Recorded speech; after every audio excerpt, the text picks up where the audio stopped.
Assalomu alaykum hurmatli o'quvchilar. Navbatdagi darsimizga xush kelibsizlar. Demak, hozir biz sizlar bilan ko'radigan mavzu uzunliklarga doir masalalar bo'limiga oid bo'ladi. Demak, mana shu bo'limga oid masalalarni birgalikda hozir ko'rib chiqamiz. Sinf ishi, demak, quyida berilgan binoning uzunligi necha detsimetr?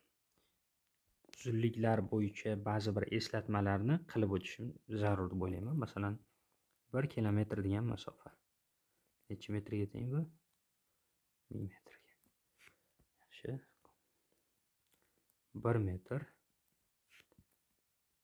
10 ta detsimetrga, 1 detsimetr 10 ta santimetrga, santimetrni inglizchasi bilan yozamiz. Butun dunyoda shu qabul qilingan. 1 santimetr teng 10 ta millimetrga. Bo'ldi, undan oyog'i kerak emas. Xo'p, uzunlik degani nima desa, bu ikkita nuqta orasidagi masofani o'lchov birligi hisoblanadi. Birinchi masalada quyidagi berilgan binoning uzunligi necha detsimetr deyilyapti. Dastlab nima qilamiz? Binoning uzunligini yozib olamiz. L bilan belgilaylik bino uzunligini. Lens 750 metr olib o'tishimiz zarur bo'lyapti. Nimaga? Detsimetrga. Qanday qilib detsimetrga o'tiladi? 10 ga ko'paytirish orqali. L teng 750. Mana bu o'rinda metr yozishim kerak edi. Mana shu metrning o'rniga 10 detsimetr yozaman. Mana shu yozgan ifodam birgalikda, mana shu yozgan ifodam bitta metrni beradi. Endi L teng 750 bilan 10 ko'paysa 7500 detsimetrligi ma'lum bo'ladi. Endi ikkinchi masala, hurmatlilar. Quyida berilgan jirafaning uzunligi necha santimetr? E'tibor beringlar. 5 metr 1 detsimetr ekan. Jirafaning uzunligi yozamiz. 5 metr 1 detsimetr. 5 metr 1 detsimetr. Keling, oldin buni dastavval detsimetrga o'tkazaylik, keyin santimetrga o'tamiz. 5 ta metrimiz bu 50 detsimetr, chunki 1 metrda 10 tadan detsimetr bor. 50 detsimetr yana qo'shimcha bizda 1 detsimetr bor. Jamisi bo'lib jirafaning bo'yi 51 detsimetrligi ma'lum bo'ladi. Endi bitta detsimetrda 10 ta santimetr bor, shuning uchun 51 detsimetr o'rnida santimetr olamiz. Natijada demak jirafa uzunligi 510 santimetrligi ma'lum bo'ladi. Keyingi misollarga o'tamiz. Demak, bu joyda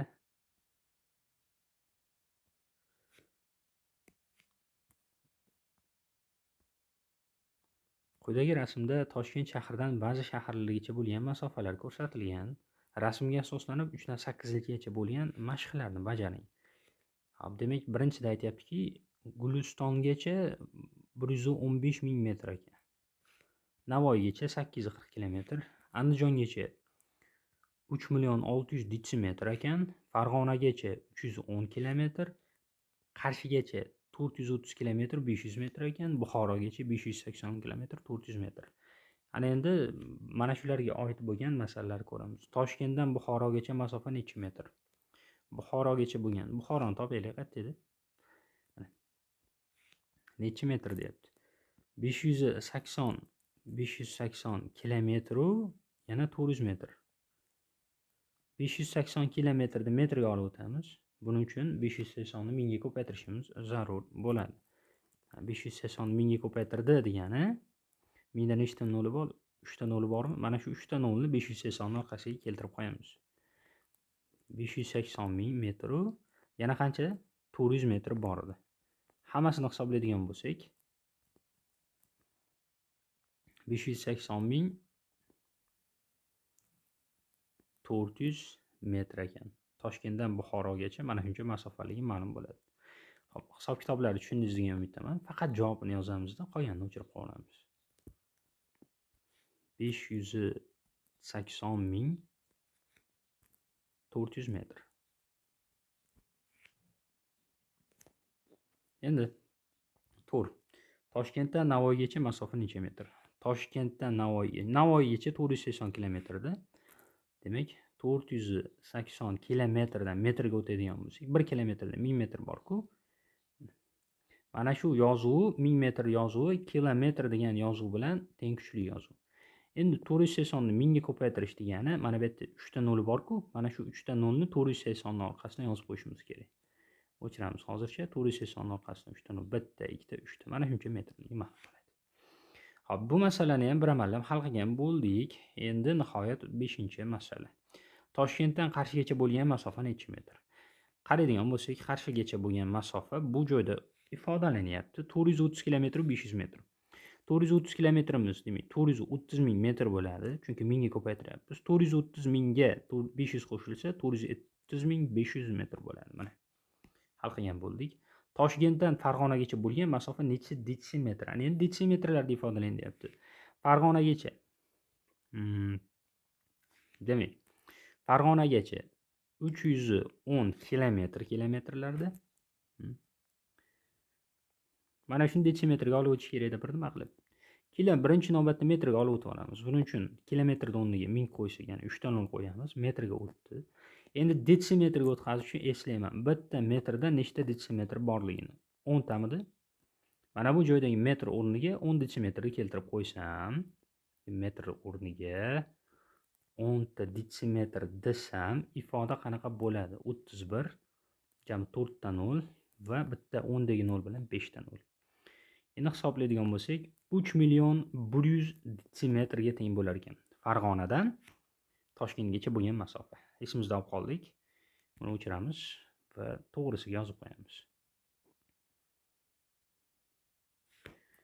3 million 100 ming detsimetr.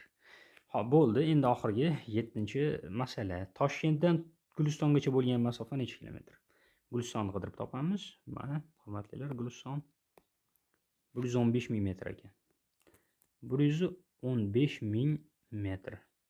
Kilometrga olib o'tishimiz kerak. Buning uchun 1000 metr teng 1 kilometrligini hisobga olamizda. Mana bu 3 ta 0 ni o'rniga mana bunday yozuvni yozamiz. Demak, 115 ming deganning ma'nosi bu 115 ming ko'paytiraman 1000 degani. Mana metr. Endi 1000 metrdan o'rniga kilometrni qo'yadigan bo'lsak, 115 kilometrligi ma'lum bo'ladi. O'chiramiz va javobni o'zini chiroyli qilib yozib qo'yamiz. 115 kilometr. Xo'p, buni tushundilaring degan umiddaman. Nihoyat endi keyingi betdagi masalalarga o'tsak bo'ladi. 8-masala. Toshkentdan Andijongacha bo'lgan masofa necha metr? Ko'ramiz, eslab olaylik. Toshkentdan Andijongacha. Demak, 3 million mana bu joy 3 million 600 ming detsimetr edi. Shuni kilometrga olib o'tamiz hozir bir karida. Yo, shunchaki metrlarga ekan. 3 million 600 ming detsimetr. 1 metrim 10 detsimetrligini hisobga olaman. Demak, detsimetrdan metrga o'tganda 10 ga bo'linadi. Metrdan detsimetrga o'tganda bo'lsa 10 ga ko'paytiriladi. Yuqoridagi ifodani 10 ga bo'lsam, oxiridagi bitta 0 o'chib ketadi. Mana bu yerda detsimetr desam ketib, mana shuncha metrlik kelib chiqadi. Bu qancha bo'ladi endi deyilsa, bu xo'p 360 ming metrligi ma'lum bo'ladi. Keyingi masalaga o'tdik. Demak, quyidagi jadvalda sinf xonasidagi buyumlarning uzunliklari berilgan 9-dan 15-gacha bo'lgan mashqlarni bajar. Tepadagi jadvalga asosan bajaramiz ekan. Demak, birinchisi aytishlari bo'yicha partani uzunligi necha santimetr? Partani qidirib topamiz. 13 detsimetr ekan. 1 detsimetr 10 santimetrligini hisobga olinsa, demak 13 detsimetr santimetrlarda 130 santimetr bo'ladi. Chunki 13 ni 10 ga ko'paytiramiz santimetrga o'tkazganda. Keyingisini ko'ramiz. Doskaning uzunligi necha santimetr? Doskani qidirib topamiz. Mana 2 metr 1 detsimetr ekan. Xo'p, keling uni to'laligicha detsimetrlarda ifodalab olaylik oldin. 1 metr 10 detsimetrligi esingizda bo'lsa kerak. Mana shundan foydalanamiz. 2 metrim demak 20 detsimetr, yonida yana 1 detsimetr bo'lib 21 detsimetr va endi santimetrlarga o'tkazdirganda detsimetrni santimetrga o'tganda 10 ga ko'paytirardik. 210 santimetrligi ma'lum bo'ladi. Nihoyat keyingi masala. Ko'rgazmali darslikning uzunligi necha millimetr? Ko'rgazmali darslik 2 detsimetr, 5 santimetr va 4 millimetr. Hammasini millimetrlarga olib o'tib olamiz. Demak, bitta detsimetrda 10 ta santimetr bor va har bitta santimetrda ichida 10 tadan millimetr bor. Demak, 10 karra 10 millimetr. Nima ish bo'ldi bu joyda, domla? Mana bunday narsa. Bu joydagi santimetr o'rnida men 10 ta millimetrni kiritib yozdim mana. 10 ni o'zi kelib turibdi mana. O'rnida santimetr kelish kerakini men o'sha joyda millimetr yozdim. Bitta santimetrning ichida 10 ta millimetr bor. Endi hisob-kitobni qilamiz. 10 karra 10 bo'lsa, demak, 1 detsimetr menda 100 millimetrni ifodalar ekan. Xo'p, 1 detsimetr 100 millimetrga teng ekan. Buni bilgan bo'ldik va endi masalani hozir birgalikda hal qilamiz. Boshladik. Demak, 2 detsimetr. Har bitta detsimetrim 100 millimetrdan bo'lsa, hozircha bizda 200 millimetr 2 detsimetrning hisobidan qo'shilgan yana 5 santimetr, 5 santimetr. Har bitta santimetrda 10 ta millimetr borligini yozdik. Demak, 50 ta millimetr va yana 4 ta millimetr. Hammasini birliklarini bir xil qildik. Endi bularni bir-biriga qo'shib chiqsak, jamisi bo'lib 254 millimetr degan javobga ega bo'lamiz. Buni o'chiramiz hozir. Umumiy javobni yozib qo'yamiz. Demak, necha ekanini esa 254 millimetr. Keyingi misollarga o'tdik. Bo'lmasam, davom etamiz. Derazaning uzunligi necha metr? Derazani qidirib topamiz. Deraza 300 santimetr. 1 metr 10 detsimetr. Har detsimetrda 10 tadan santimetr bor. 10 detsimetrda jamisi bo'lib 100 ta santimetr bo'ladi. Xulosa 1 metr bu 100 santimetrga teng ekan. Endi 300 santimetr-chi. Mana 1 metrim 100 santimetr ekan. 2 metrim 200 santimetr bo'ladi. 3 metrim 300 santimetr. Boshqacha aytganda, metrdan detsimetr santimetrga o'tganda 100 ga ko'paytiriladi. Santimetrdan metrga o'tganda 100 ga bo'linadi. Mana holatimda 300 santimetr bor. Uni 100 ga bo'lib oladigan bo'lsak, 300 100 ga bo'ladigan bo'lsak, 3 metrligi ma'lum bo'ladi. Xo'p, buni o'chiramiz endi chiroyli qilib. Demak, to'g'ri javobini yozib qo'yamiz yoniga 3 metr. Keyingi misol. Eshikning uzunligi necha detsimetr? Eshikni qidirib topamiz hozir. 2 metr 3 detsimetr ekan. Har bir metrimizda 10 detsimetr bo'lsa, mana bu 2 metr 20 detsimetr bo'ladi. Yonidagi bilan 23 detsimetrligi ma'lum bo'ladi. Keyingi savolga o'tdik. Ruchkaning uzunligi santimetr va millimetrlarda ifodalansin. Ruchka 166 millimetr edi. Mana bu joyda 166 millimetr edi. Qanaqa qilamiz? Santimetr va millimetrlarda ifodalashdi desa, mana bunday qilaylik. 166 ni bo'lamiz 10 ga. Nimaga unaqa qildik? Chunki millimetrdan santimetrga o'tish uchun 10 ga bo'lish kerak. 166 ning ichida 10 talidan nechta bor? 16 ning ichida bitta ko'rsak 10 bo'ladi. Xo'p, keyin 6 tushdi. Yoniga 6 ni olib tushamiz. 66 ning ichida 10 talidan 6 ta bor. Demak, xulosa nima desa, 16 ta butunu 60 alohida bo'lib turibdi. Yo, 6 alohida bo'lib turibdi. Endi buni qana yozamiz desa, 16 santimetr bo'lar ekan va 6 millimetr bo'lib qolar ekan. Tushunarli? Butun qismini mana 10 ga bo'lganimizda ajragan butun qismi bu santimetrga o'tib ketadi. Qoldiq qismi bo'lsa millimetrda qolaveradi. Javob 16 santimetr 6 millimetrga teng ekan. Nihoyat, kitob javoni 150 detsimetr. Kitob javonining uzunligini metrda ifodalang deyapti. Bo'ldi. 1 metr 10 detsimetrligi esimizda. Detsimetrdan metrga o'tishimiz uchun 10 ga bo'lishimiz kerak. 150 da 10 ga bo'lsak, kitob javoni 15 metr ekanligi ma'lum bo'ladi. Xo'p, keyingi savollarga o'tamiz. Quyidagi rasmda jonivorlarning bo'ylari, uzunliklari ko'rsatilgan 16-dan 21 gacha bo'lgan mashqlarni bajaring.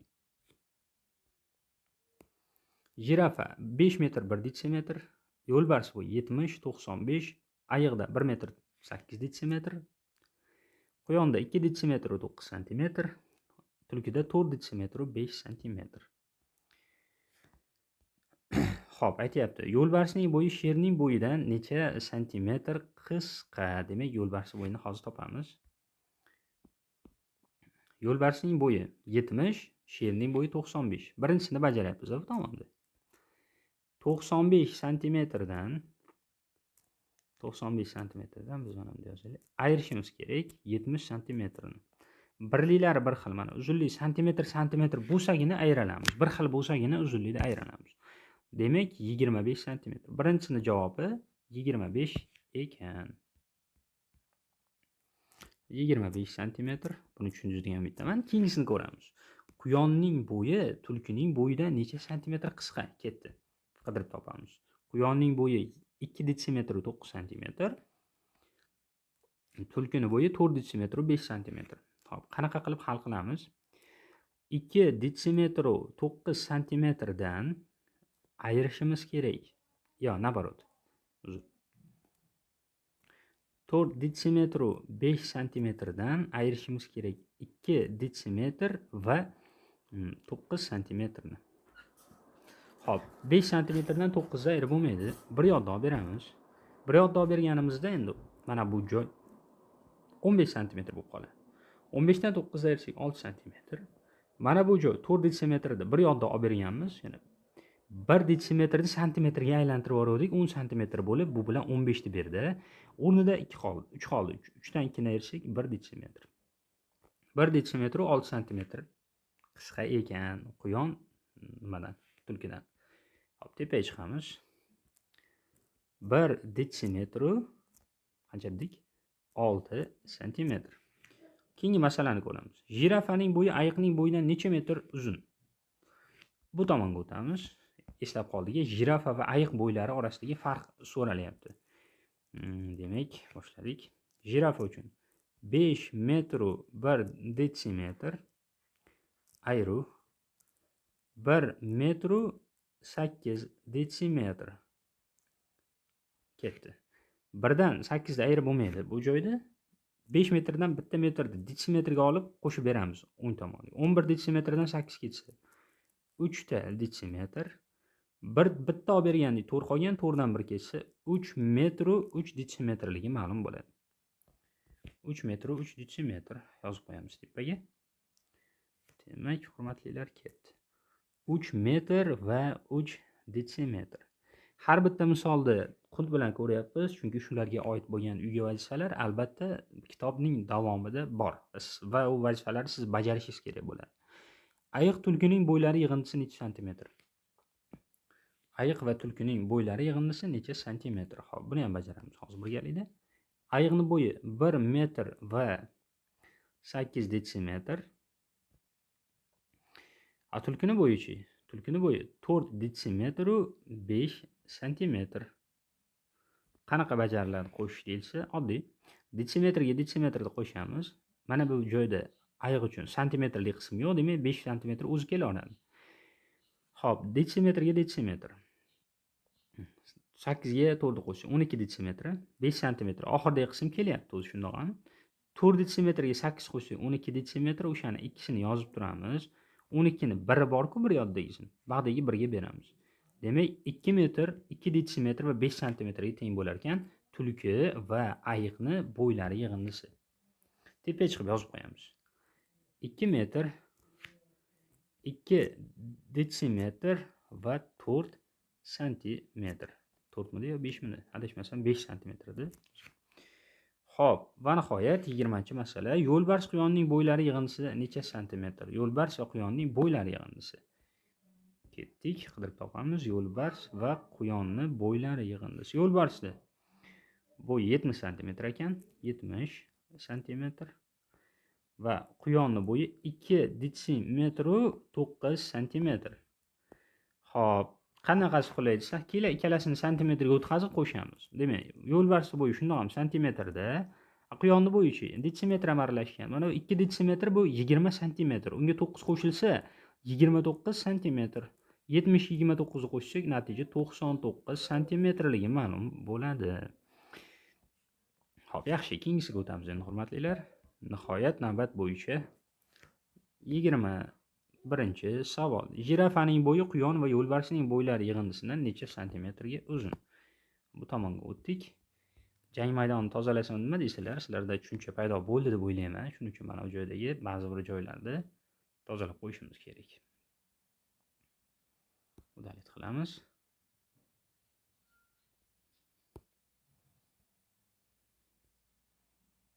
Bir daqiqa. O'chirdik.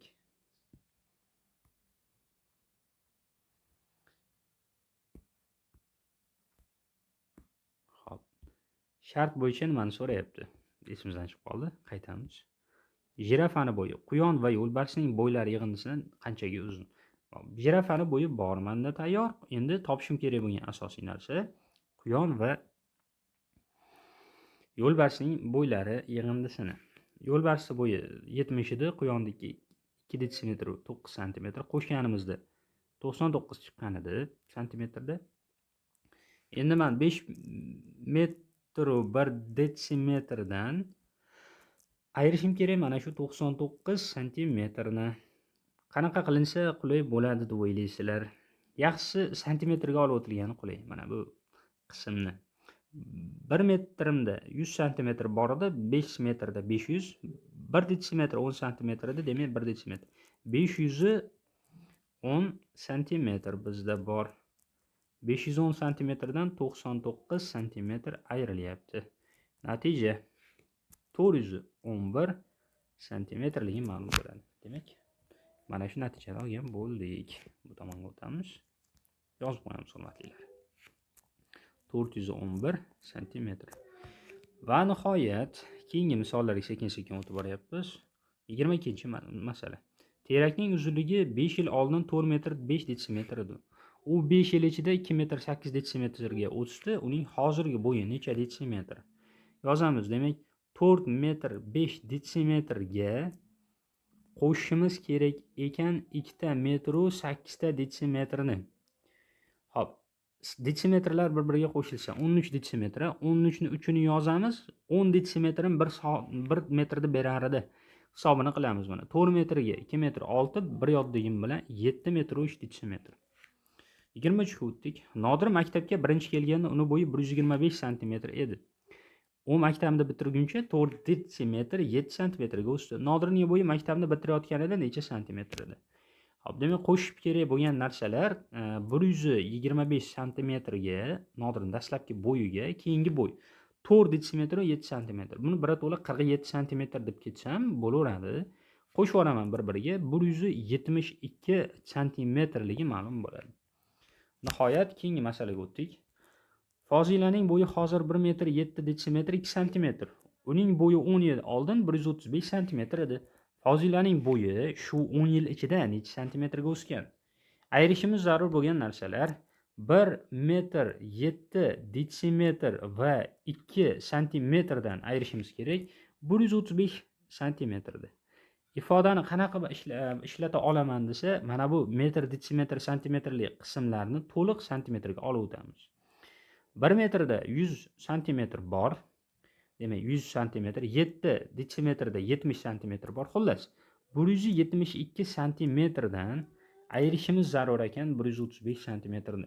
Natija nima bo'ladi desa, 7 deymiz. Xo'p, 37 santimetrga fozilani o'sgani ma'lum bo'ladi 10 yil davomida. 25-masala. Shunday qilib, Sardor mashinada Navoiydan Qashqadaryoga bordi. U mashinaning uzunlik o'lchagichiga qarab, yana 1 kilometr 325 metr yursa, 10 kilometr bo'lishini hisobladi. Navoiydan Qashqadaryogacha bo'lgan masofa necha metr? Demak, yana 1 kilometr 325 metr yursa 100 kilometr bo'lar ekan. Demak, 100 kilometrdan mana shu masofani ayirsak, yurgan masofasi kelib chiqadi. Kelar 100 kilometrni birato'la metrga olib o'taylik. 1 kilometr 1000 metrligini hisobga olib, 10 kilometr, uzr, 100 deb gapiribman. 10 kilometr 10.000 metr. Undan ayiraman. Mana bu 1 kilometrni ham olib o'tsak metrga 1325 metr.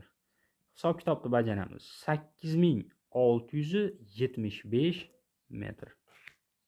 Nihoyat 26-masala. Lola o'zining qo'g'irchog'iga ko'ylak qo'lqop tikdi. U ko'ylak uchun 4 detsimetr 10 santimetr mato, qo'lqop uchun esa ko'ylakka nisbatan 20 santimetr ko'p mato ishlatdi. Lola jami necha santimetr mato ishlatgan? Demak, dastlab topadiganimiz qo'lqop uchun qancha mato ishlatgan. Buning uchun aytayaptiki 4 detsimetr 10 santimetr edi-ku.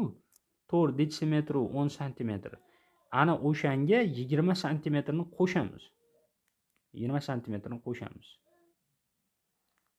Demak, hosil bo'ladi 4 detsimetru 30 santimetr matoni u qo'lqop yasash uchun yoki tikish uchun ishlatgan. Endi jami qancha ishlatgan deyapti.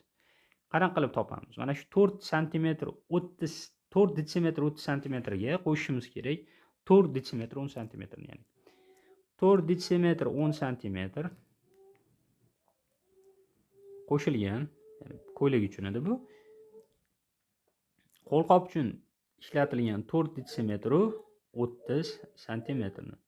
Santimetrlar qismlar alohida qo'shilsa 40 santimetr, detsimetrli qismlar alohida qo'shilsa 8 detsimetr 40 santimetrligi ma'lum bo'ladi. Nihoyat 27-masala. Quyida A shahardan B shaharga boradigan 3 ta yo'l tasvirlangan. Eng qisqa yo'lning uzunligi necha metr?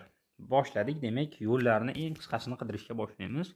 Hammasini metrga olib o'tsak qulay bo'ladi. Mana bu joyda 2000 deb yozib qo'yamiz metrda. Unga 4500 ni qo'shildi va 2000 ni qo'shildi. Jamisi birinchi yo'lni umumiy uzunligi 8500 metrligi ma'lum bo'ladi. Endi ikkinchi yo'l haqida gaplashamiz. 3000, 4000. Va mana bu yerda 1000 bor. Qo'shdik hammasini. Ikkinchi yo'lning uzunligi 8000 metr.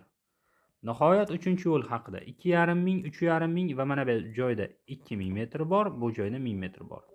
Qo'shib chiqamiz. 2500, 3500 bu 6000, 8000, 9000. 3-yo'lning umumiy uzunligi 9000 metr ekan. Eng qisqasi demak ikkinchi yo'lligi kelib chiqadi yig'indidan A'dan B'ga ikkinchi yo'l orqali borilsa, boshqalardan ko'ra tezroq yetib borish mumkin.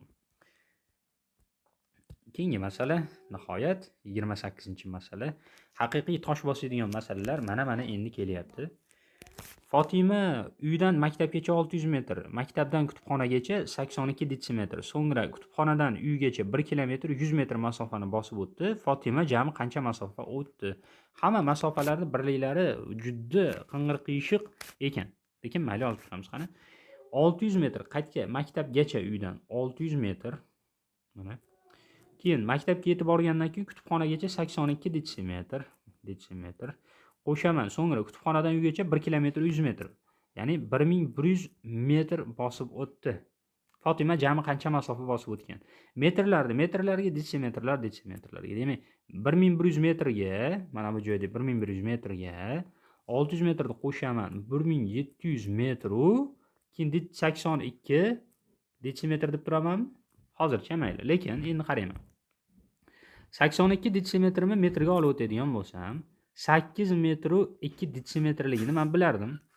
Endi metrga metrda qo'shadigan bo'lsam, 1700 8 metr 2 detsimetrligi ma'lum bo'ladi. Nima ish qildik? Mana bu joydagi 82 detsimetrni 80 detsimetr qo'shuv 2 detsimetr qilib yozdik va 80 detsimetrni 8 metr qilib yozib ketdik. Demak, umumiy javob nima bo'lar ekan desa, 1708 metr 2 detsimetrni berar ekan. Xo'p, demak, keyingi masalaga o'tamiz. Tikuvchi 820 cm matodan 5 metr 80 cm ga kostyum. Qolgan matoga shim tikdi. Tikuvchi shim uchun necha metr mato ishlatgan? Demak, nima qilamiz? Qolgan mato qanchaligini topsak, bo'ldi, nur ustiga a'lo nur bo'ladi. Demak, 820 cm dan ayirishimiz kerak 5 metr 80 cm ni. Men taklif qilaman, har ikkalasini santimetrga olib o'tishdi. 5 metr 100 cm, mana 80 bilan 580 cm bo'ladi. Ayirmani bajaradigan bo'lsak, natija demak necha? 240 santimetrligi ma'lum. Demak, shim tikish uchun mana shuncha mato sarflangan. Keyingi masala. Usti 600 detsimetr 40 cm yog'ochdan o'yinchoq, stul va taxtakach yasadi. O'yinchoq, stul va taxtakach 3 ta narsa yasabdi. Yog'ochning yarmiga o'g'li uchun o'yinchoq, stul uchun esa o'yinchoqqa qaraganda 35 detsimetr kam yog'och ishlatdi. Usta taxtakach uchun necha santimetr yog'och ishlatgan? Xo'p, demak mana usta bu joyda. Bo'ldi, o'ylashga kirishamiz. Yog'ochni yarmini u o'yinchoq uchun ishlatibdi, yog'ochning yarmini. Yog'ochning yarmiga o'g'li uchun o'yinchoq. Demak, 600 detsimetr 40 santimetrni yarmi desa nima qilish kerak? Mana shuni 2 ga bo'lamizda endi. 600 detsimetr 40 santimetrning yarmi 2 ga bo'lamiz. 600 2 ga bo'linsa 300 bo'ladi. 300 detsimetr 20 santimetr. Har ikkalasi ham bo'linishi kerak edi 2 ga. Mana bu 40 santimetrni 2 ga bo'lsa 20 santimetr qolyapti. Hop, santimetr qilib qo'yamiz. Hop, demak 300 detsimetr 20 santimetr ishlatildi o'yinchoq uchun. Stul uchun esa o'yinchoqqa qaraganda 35 detsimetr kam yog'och ishlatdi. Ha. O'zi yarmi bu bo'lsa, qolgan yarmi qancha qoladi? 300 detsimetr 20 santimetr qoladi. O'shandan 35 ga kamini nima uchun ishlatyapti? Stul uchun ishlatyapti. Oxirida mana bu 35 qism joyini bo'lsa, 35 detsimetrda bo'lsa, nima uchun ishlatadi? Xo'p, taxtakach uchun ishlatadi. Shunaqa bo'lyaptimi? Shunaqa. Taxtakach uchun 35 detsimetrni ishlatyapti, demak, yog'ochni. Xo'p. Keyingi masalaga sekin o'tib boraveramiz. Shunday qilib 31-masala. Hoshimning uyidan biroz tozalasak yaxshiroq bo'lar ekan, siz chalg'itmaslik uchun. Hoshimning uyidan universitetgacha bo'lgan masofa 10 kilometr 500 metr.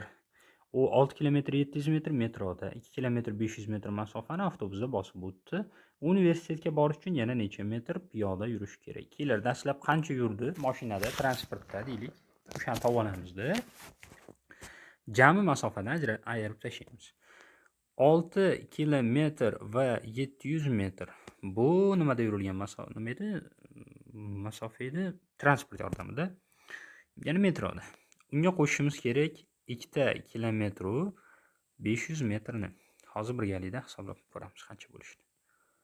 Xo'p, 500, 700, 1200, 1200, 200 ni olamiz metr qilib. Chunki 100 metr 1 kilometrni beradi. 6 ga 2 8 9 kilometr 200 metrni u transportda bosib o'tar ekan. Endi mana shu masofani 10 kilometr 500 metrni ayirib tashlaymiz. 10 kilometr 10 kilometr 500 metrdan chiroyli qilsak 500 metr ayiramiz. 9 kilometr 200 metr.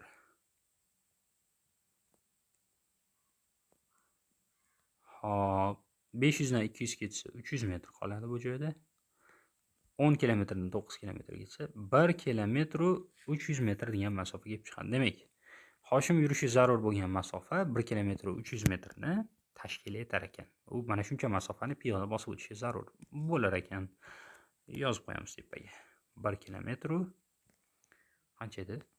300 metr. Keyingi masala. 2 ustun orasi 200 cm bo'lsa, birinchi va 6-ustunlar orasidagi masofani toping. Oraliqlar nechtaligini sanaymiz. Ko'pchilik xato qiladi. Ustunlarni 1, 2, 3, 4, 5, 6 debdi. 6 ni 200 ga ko'paytirib 1200 olib qo'yadi. Bu xato. Biz oraliqlar nechtaligini topishimiz kerak. Oraliqlar soni har doim ustunlar sonidan bittaga kam. Masalan, 20 ta ustun bo'lsa, oraliq nechta bo'ladi? Undan bitta kam. Rost sanamda. Mana boshladik. Bitta oraliq, 2 ta, 3 ta, 4 ta, 5 ta oraliq. Demak, bir nechta ustunlar bergan bo'lsa, oraliqlar sonini topish uchun endi u daraxtlar bo'lishi mumkin, odamlar bo'lishi mumkin. Umuman oraliqlar sonini topish uchun shu ustunlar sonidan birda ayirishimiz kerak. Jami bo'lib oraliqlar nechta ekan desa, 5 ta oraliq bor va har bitta oraliq 200 cm dan 5 kare 200 natija 1000 cm. Buni metrga olib o'tmoqchi bo'lib 100 ga bo'ladigan bo'lsangiz, natija 10 metrligi ma'lum bo'ladi. Demak, mana bu joy va bu joy o'rtasida 10 ta metr borligi anglashiladi. 33-masala, hurmatlilar, nihoyat birinchi va 3-ustunlar orasidagi masofa 6 metr bo'lsa, birinchi va 10-ustunlar orasidagi masofani toping deyapti. Mana shu ustunga oid bo'lgan prinsip, qoida ishlaydi.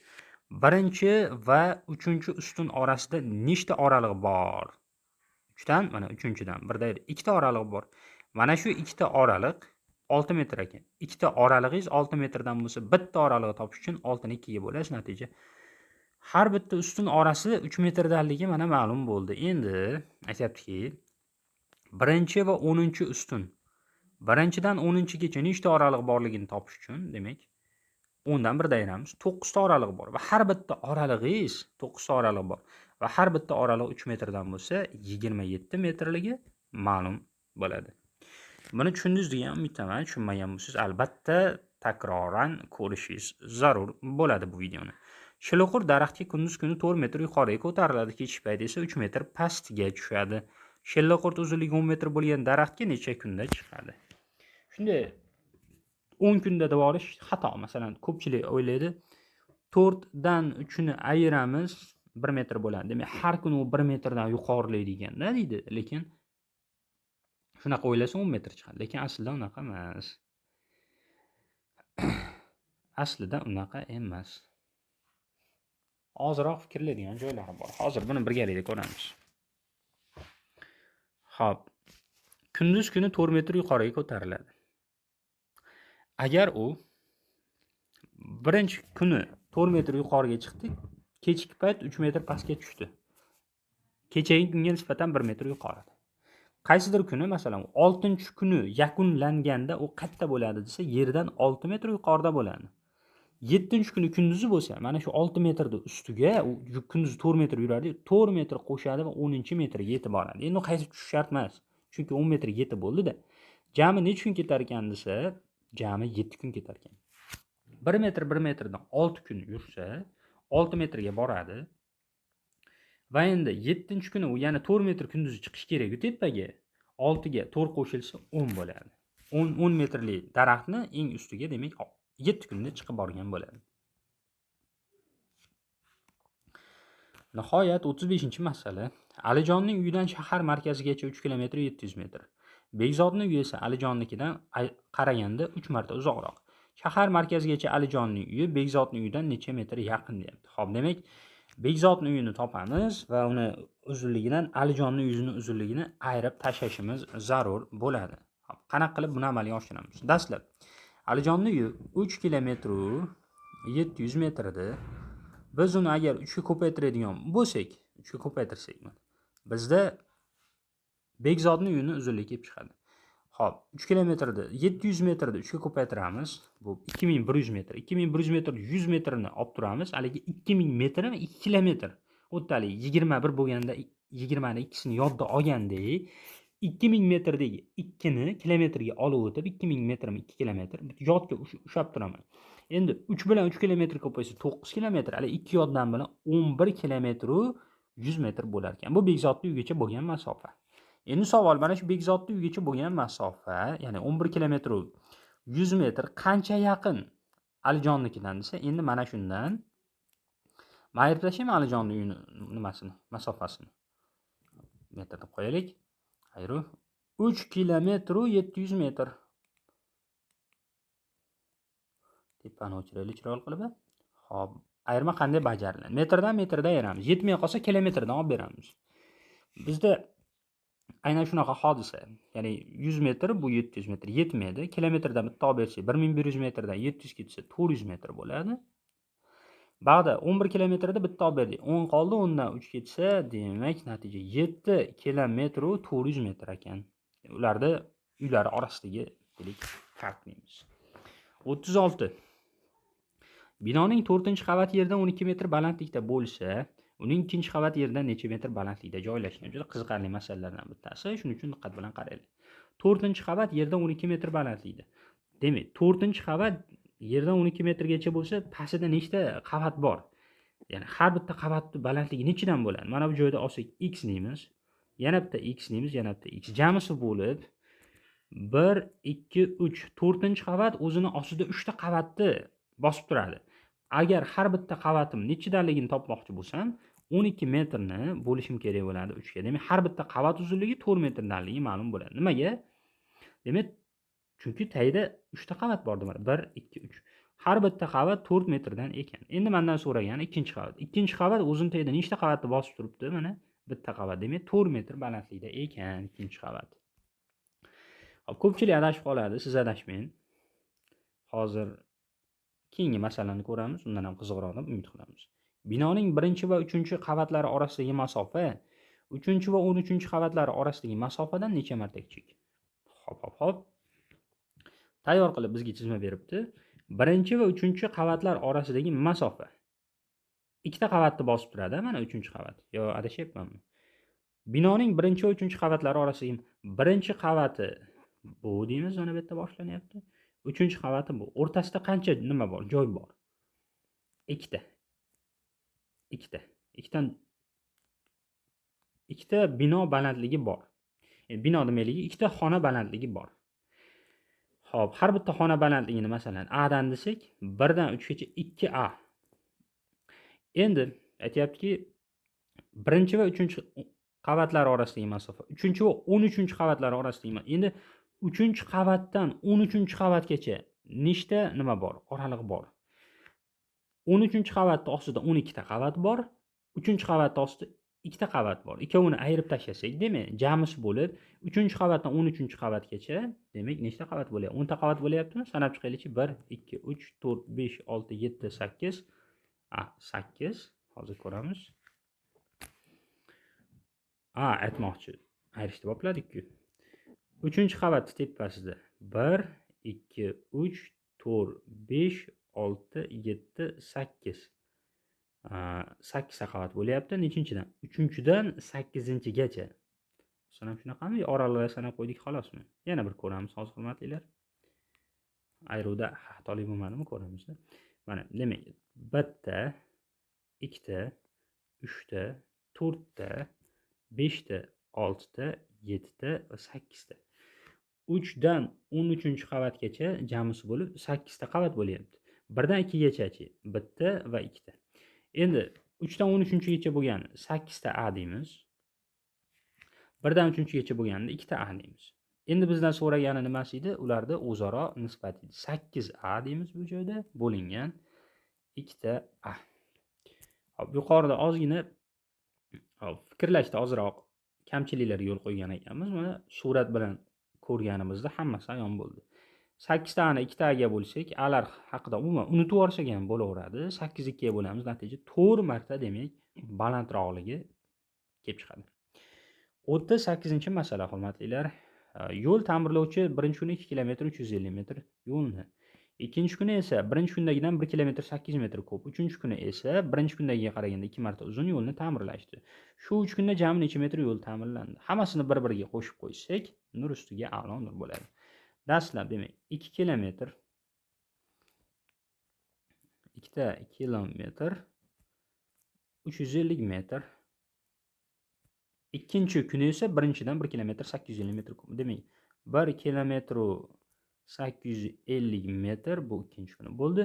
Uchinchi kuni esa birinchi kundagidan 2 marta uzun. Birinchi kunimiz 2 km 350 edi-yu. Yo, to'xtang. Bu joyda kamchilik bor. Hozir boshqatdan ko'ramiz. Birinchi kuni qancha yozamiz? 2 km 350 metr. Ikkinchi kundagini topishim uchun mana ikkining. Birinchi kundagidan 1 km 850 metr ko'p. Xo'p. Demak, birinchi kundagiga 350 metrga qo'shim kerak ekan 1 km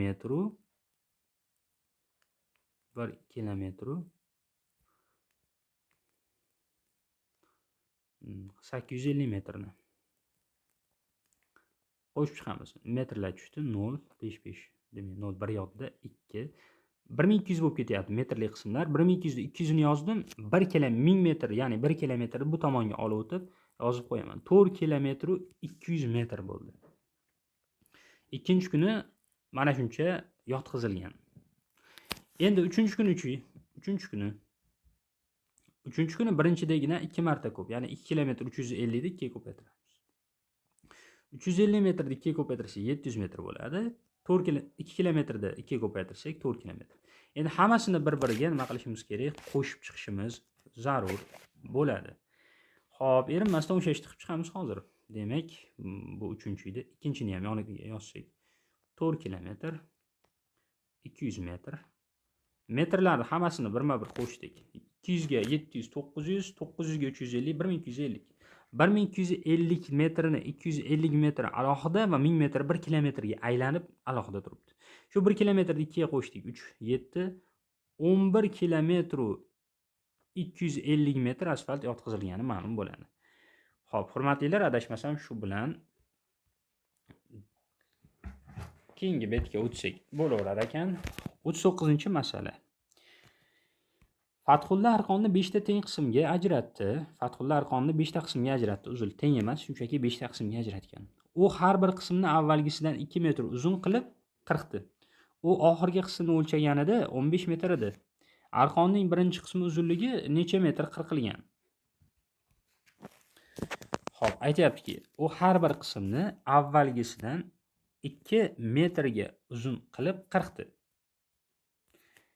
5 ta qismga qirqgan bo'lsa, demak 5 ta qismga qirqqan bo'lsa, umumiy bitta arqonni chizamizda, uni teng 5 ta qism teng emas, 5 ta qismga qirqish uchun necha marta qirqish kerak? Mana 1 2 3 4 marta qirqilsa, arqon 5 ta qismga qirqiladi.